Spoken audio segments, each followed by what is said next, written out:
The Siege of Fort Stanwix in 1777 is one of those moments in American history that often remains overshadowed by the grand battles of Saratoga, Yorktown, or Bunker Hill, yet its role was absolutely decisive in shaping the outcome of the Revolutionary War. Imagine yourself in the middle of New York's Mohawk Valley, a frontier of thick forests, dangerous waterways, and a land constantly contested by Native Americans, Loyalists, and Patriots. It's August 1777. The British, under General Barry Steenty, Ledger, are marching with a mixed force of British regulars, Loyalists, Canadian militia, and over 1,000 Iroquois warriors. Their goal is clear: besiege Fort Stanwix, a crucial American stronghold that stands like a gateway to the Hudson River Valley. Holding the fort meant blocking British expansion, cutting their communication lines, and securing a vital path that could determine whether the revolution would survive or collapse. Today, we're going to dive deep into the siege, uncovering not only the strategies and bloody encounters, but also the cultural clashes, betrayals, and psychological warfare that made Fort Stanwix more than just a small frontier post. By the end, you'll see why historians like John Ferling in Almost a Miracle, The American Victory in the War of Independence, argue that the events in this remote wilderness became a vital prelude to the American triumph at Saratoga, the turning point of the Revolution. To understand the importance of Fort Stanwix, we must first look at the grand design of Britain's 1777 campaign. General John Burgoyne was leading the main offensive south from Canada with the aim of cutting New England off from the rest of the colonies. Meanwhile, Steenty, Ledger was supposed to advance from the west through the Mohawk Valley, creating a pincer movement that would crush Patriot resistance in New York. As historian Richard Ketchum details in Saratoga, turning point of America's Revolutionary War, the British believed this two-pronged strategy would isolate rebellious New England, making it easier to pacify the rest of the colonies. Fort Stanwix, known to the British as Fort Schuyler, stood directly in Steenty, Ledger's path.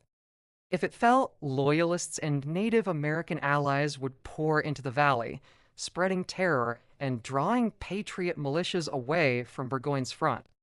In short, the fate of a seemingly modest fort had continental consequences. Fort Stanwix itself was not an imposing stone fortress like those of Europe. Instead, it was a log and earth structure built by the British years earlier during the French and Indian War. By 1777, the Americans had garrisoned under the command of Colonel Peter Gansevoort of the 3rd New York Regiment. His men, numbering about 750, were poorly supplied but determined. Gansevoort himself was only 28 years old, yet he carried a reputation for discipline and courage. Historian Don Higginbotham in The War of American Independence notes that Gansevoort's leadership transformed what could have been a fragile defense into a remarkable stand of defiance. This sets the stage for a siege unlike any other, a battle fought not only with muskets and cannons, but with propaganda, deception, and sheer psychological resilience. When Steenty, Ledger's force approached in early August, the Americans quickly found themselves surrounded. Steenty, Ledger's army, while smaller than Burgoyne's, was terrifying in its diversity. He had about 700 British regulars, 1,000 Iroquois warriors led by chiefs such as Joseph Brant, and several hundred Loyalist rangers under the infamous John Butler. The presence of the Iroquois struck fear into the hearts of many Patriot settlers, for native warriors employed tactics of stealth, ambush, and scalping that seemed alien and horrifying to European-style soldiers.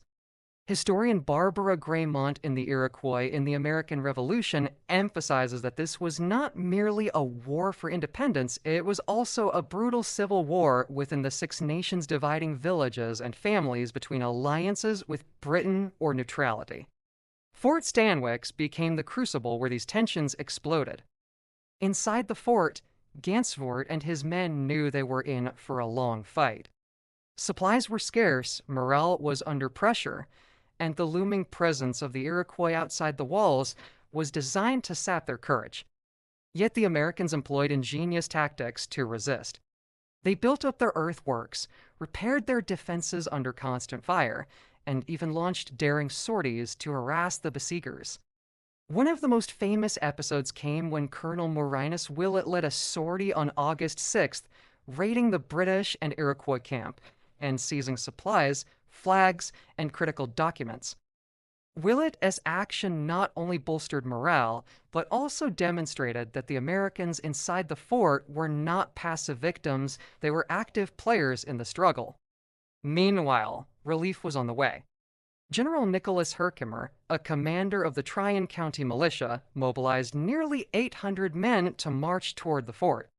However, Ledger and his Iroquois allies ambushed them near Oriskany Creek in one of the bloodiest encounters of the entire war. The Battle of Oriskany, as described by historian Paul Bullard in Oriskany, a place of great sadness, was a brutal hand-to-hand conflict fought in the woods, marked by ambushes, close combat, and terrible losses. Herkimer himself, mortally wounded, directed his men while propped against a tree, a symbol of stubborn resistance. Although technically a tactical victory for the British and Iroquois, the battle devastated their native allies and drained the momentum of the siege. It also revealed the savagery of this frontier where neighbor against neighbor, tribe against tribe, blood soaking into the soil of upstate New York. At this point, it's crucial to pause and reflect on the psychological warfare waged at Fort Stanwix. Ledger attempted to intimidate the garrison with threats of massacre, pointing to the presence of the Iroquois as proof that no quarter would be given.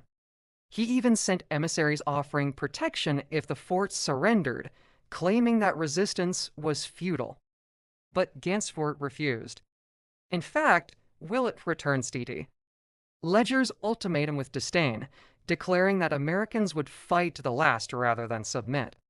As John Ferling notes, this exchange highlights the growing confidence of the Continental cause. Even isolated and outnumbered, patriots were no longer willing to bow to British threats. Before we dive into how this siege collapsed in dramatic fashion, if you've been enjoying this deep dive into one of the lesser-known yet pivotal moments of the Revolutionary War, make sure to subscribe to the channel and hit the notification bell.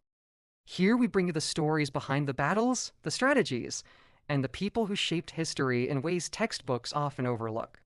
And if you're finding this story gripping, share it with someone who loves history, because Fort Stanwix is not just about muskets and trenches. It's about the spirit of defiance that defines freedom itself. Now, let's return to the siege and its stunning conclusion. As days dragged on, Ledger's army grew increasingly restless. The Iroquois, disillusioned by their heavy losses at Oriskany and disheartened by the stubborn resistance of the Americans, began to waver in their commitment. Ledger's supply lines were stretched thin, and rumors of approaching reinforcements began to circulate. This is where one of the most remarkable pieces of psychological trickery in the Revolutionary War took place. Benedict Arnold, marching with a relief force, cleverly spread exaggerated rumors of his numbers and brutality. He used captured Loyalists to spread tales that thousands of Continental soldiers were approaching, ready to annihilate Ledger's force. The effect was electric. Panic swept through the British camp. Native allies, already shaken, deserted in large numbers. Ledger himself, fearing encirclement, ordered a chaotic retreat on August 22nd. They abandoned much of their equipment, leaving behind a demoralized and broken force. The siege of Fort Stanwix was over not through overwhelming firepower, but through psychological pressure, resilience inside the fort, and clever manipulation outside it. Historian Christopher Hibbert, in Redcoats and Rebels, The American Revolution Through British Eyes, emphasizes that this collapse was emblematic of Britain's larger failures: over-reliance on divided allies, underestimation of American resolve, and the inability to adapt to frontier-style warfare. The significance of Fort Stanwix cannot be overstated. Its successful defense not only safeguarded the Mohawk Valley, but also disrupted Burgoyne's grand campaign. Without Stiti, Ledger's support from the west, Burgoyne was isolated, leading directly to his surrender at Saratoga, a moment widely considered the turning point of the entire war. Moreover, the stand at Fort Stanwix symbolized a broader truth. The revolution was not won in glorious open fields alone, but in small forts, backwoods ambushes, and the unyielding determination of communities that refused to bow. Even today, when you walk the reconstructed Fort Stanwix in Rome, New York, you can feel the weight of this history.